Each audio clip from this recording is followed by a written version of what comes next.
official screener of calls, standing by even now, taking your calls and lining you up. A question, again, is this what you voted for? Let's go back to Election Day, 11/4/08. That was the day of hope. The Dow Jones Industrial Average closed at 96.25. At this moment, the Dow Jones Industrial Average is hovering around 65.80. It is down over 3,000 points. That means that just since November the 4th, the Dow Jones Industrial Average has lost a third of its value. $3 trillion of wealth has been wiped out. Is this what you voted for? A record 31.8 million Americans received food stamps at the latest count. That is an increase of 700,000 people in 1 month. With the United States in recession, these are government figures. Food stamps, which help poor people buy groceries and People magazine and Pop-Tarts, are the major U.S. anti-hunger program, forecast to cost at least $51 billion in this fiscal year ending in September 30th. That's up $10 billion from 2008. So we have 31.8 million Americans on food stamps. Is that what you voted for? The new government unemployment figure is out today, and it is 8.1%. Over 600,000 jobs lost last month. The nation's employment rate bolted to 8.1% in February, the highest since late 1983, as cost-cutting employers slashed 651,000 jobs. Is this what you voted for? As predicted and predictable, both these figures, 8.1 and 651,000, both these figures were worse than analysts expected, and the Labor Department's report shows America's workers being clobbered by a relentless wave of layoffs. Is this what you voted for? Charles Krauthammer, in his column today in the Washington Post, clearly makes the case, and he makes the case better than I made it yesterday. As you know, the Obama administration conducted another summit yesterday, healthcare summit, and they had their breakout groups, and then the groups came back and reported in to President Obama. President Obama has been saying that in order to get jobs back, in order to start creating employment, we need healthcare reform, energy reform, and what is the third thing he says? Whatever it is, it's something irrelevant to why people are losing their jobs. People are not losing their jobs because of health care. They're not losing their homes because of energy concerns or any of that. This is all happening because of a banking system that is in disarray, and the administration has offered no plan whatsoever. Timothy Geithner, the Treasury Secretary, can't even find a deputy assistant to take the job. Sanjay Gupta turned down the Surgeon General's job. It makes me wonder what his tax problems are. Sanjay turned it down. But I asked the question yesterday.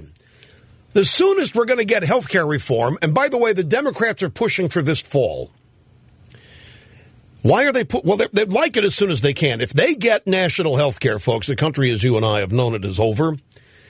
But the failing health of Senator Kennedy is, as I told you way back when, the driving force here. And the failing health of Senator Kennedy is already being used as an inspirational effort or technique to get national health care on the fast track. This is supposed to get you a job. You're losing your job and losing your house because of health care costs. And I asked you to think, is this really, you're expecting to be out of work until November, December, whenever they can get this done, if by then, and then all of a sudden, once health care reform's done, your job's going to come back? Krauthammer says, forget the pork, forget the waste, forget the earmarks, forget all that. This is run-of-the-mill budget trickery. Obama's tricks come festooned with strings of zeros, but that's a matter of scale, not principle. The logic of Obama's address to Congress went like this. A Krauthammer today accusing Obama of a brazen deception being at the heart of Obama's radically transformative economic plan. Our economy did not fall into decline overnight, he said. It all began before the housing crisis. What do we do wrong? Well, we're paying for past sins in three principal areas: energy, health care. Oh, yes, the third one's education. We are importing too much oil. We're not finding new sources of energy, even though we have our own all over the place. We're not reforming health care, and we are tolerating too many bad schools. And so now the day of reckoning has arrived. And because it's only by understanding how we arrived at this moment, said Obama, that we'll be able to lift ourselves out of this predicament. Krauthammer writes, amazing. As an explanation of our current economic difficulties, this is total fantasy. As a cure for rapidly growing joblessness, a massive destruction of wealth, a deepening worldwide recession, this is perhaps the greatest non sequitur ever foisted on the American people. At the very center of our economic near depression is a credit bubble, a housing collapse, and a systemic failure of the entire banking system. And you can come up with a host of causes. Fannie Mae and Freddie Mac, pushed by Washington and greed into improvident loans, corrupted bond ratings agencies, insufficient regulation. It goes on and on and on. But the list of causes of the collapse of the financial system does not include the absence of universal health care, let alone computerized medical records, nor the absence of an industry-killing cap-and-trade carbon policy, nor the lack of college graduates. And yet, with our financial house on fire, Obama makes clear both in his speech and in his budget that the essence of his presidency will be the transformation of healthcare, education, and energy.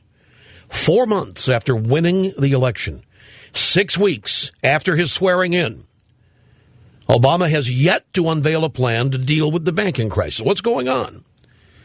Well, you never want a serious crisis to go to waste, said Rahm Emanuel, the ballerina. This crisis provides the opportunity for us to do things that you couldn't do before. Things.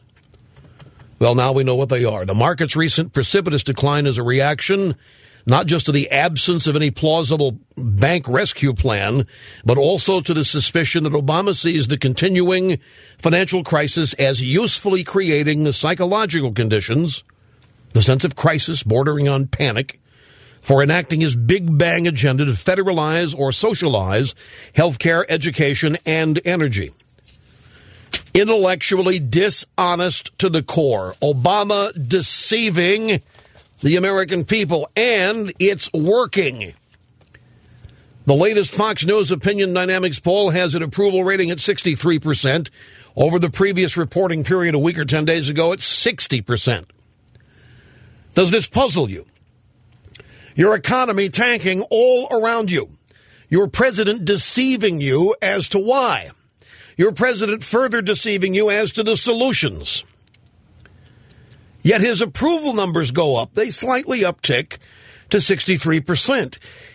We are still at the stage. I told you all week long, be patient. It's going to take a while for people to see the deception, and they might not ever. You see, Barack Obama benefits from a truism here. It is not what he accomplishes. He doesn't have to accomplish anything to keep his poll numbers up, and this he knows. All he has to do is give speeches about what he cares about. Yesterday he cared about health care. And who doesn't? It's like the environmentalist wackos making you think they care about saving the planet, making you think they care about clean water and clean air. Who doesn't? So if you oppose clean water and clean air, you must want what? Dirty water, dirty air. If you oppose Obama on health care, you must want what? People to get sick and not have any way to get well. So it's not what he says. It's not what he accomplishes. It's what he says he cares about.